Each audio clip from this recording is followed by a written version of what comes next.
Home YouTube channel subscribe பண்ணிக்கலனா உடனே subscribe பண்ணிக்கோங்க. பக்கத்துல இருக்க பெல் பட்டனை கிளிக் பண்ணிக்கோங்க. அப்பதான் நாங்க போடுற வீடியோஸ் உங்களுக்கு உடனுக்குடனே அப்டேட் ஆகும். வணக்கம். நம்ம இந்த வீடியோவில் புதினா கீரையோட மருத்துவ குணங்களை பார்க்கலாம். புதினா ஒரு பெண்களுக்கு வரப்பிரசாதம்னே சொல்லலாம். அதை பற்றி தான் நான் சொல்ல போகிறேன். புதினா நம்ம சாப்பிட்றதுனால நம்ம புதினா ஜூஸ் போட்டு குடிக்கலாம், சட்னி செஞ்சு சாப்பிட்லாம், நம்ம குழம்புகளில் சேர்த்துக்கலாம், சும்மா பச்சையாகவும் நம்ம சாப்பிட்லாம். அது நம்ம சாப்பிட்றதுனால நமக்கு என்னென்ன பயன்கள் நமக்கு கிடைக்குது அப்படிங்கிறத நான் சொல்ல போகிறேன்.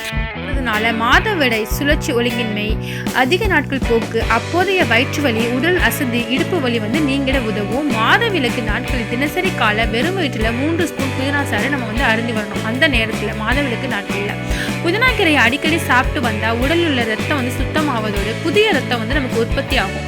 வயிற்றுப்போக்கு அதிகமாக இருந்தால் புதினா கீரையை துவையலாக அரைச்சி நம்ம சாப்பிடலாம். வயிற்றுப்போக்கு உடனே குணமாகும். புதினா கீரை ஆன்ம குறையை நீக்கி முழுமையான இல்லற இன்பத்தை அனுபவிக்கும் நமக்கு உதவுகிறது. அழிக்க இது ரொம்பவே நமக்கு யூஸ்ஃபுல்லாக இருக்குது. வாய்வு தொல்லையை அகற்றிக்கிறது. புதினா கீரையை கிள்ளி போட்டு கஷாயம் வைத்து சாப்பிட்டா இளமையோட வாழலாம். அரசங்கு புதினா கீரையை குழந்தைகளுக்கு கொடுக்க கபம் நீங்கும். புதினா சாறு, பூண்டு சாறு, எலுமிச்சை சாறு இவைகளை கலந்து கூந்தலில் தடவி வர ஊற வச்சு அதுக்கப்புறம் சிறிது நேரம் கழித்து நம்ம அலசினா பொடுகு சுத்தமாக மறைஞ்சிடும்.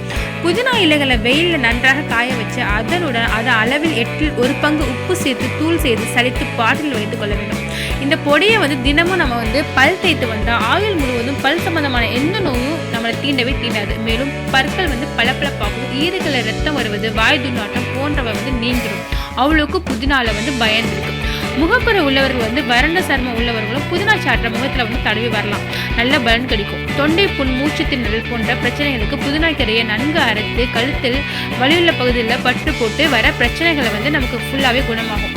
புதினா கீரையை துவையலாக சாப்பிட்டு வந்தால் பெண்களின் மாதவிலக்கு கோளாறுகள் குணமாகும். புதினா கீரையை கஷாயமாகவோ அல்லது சூப்பாக தயாரித்து அருந்தினா இருதய சம்பந்தமான நோய்கள் நிவாரணம் பெறும்.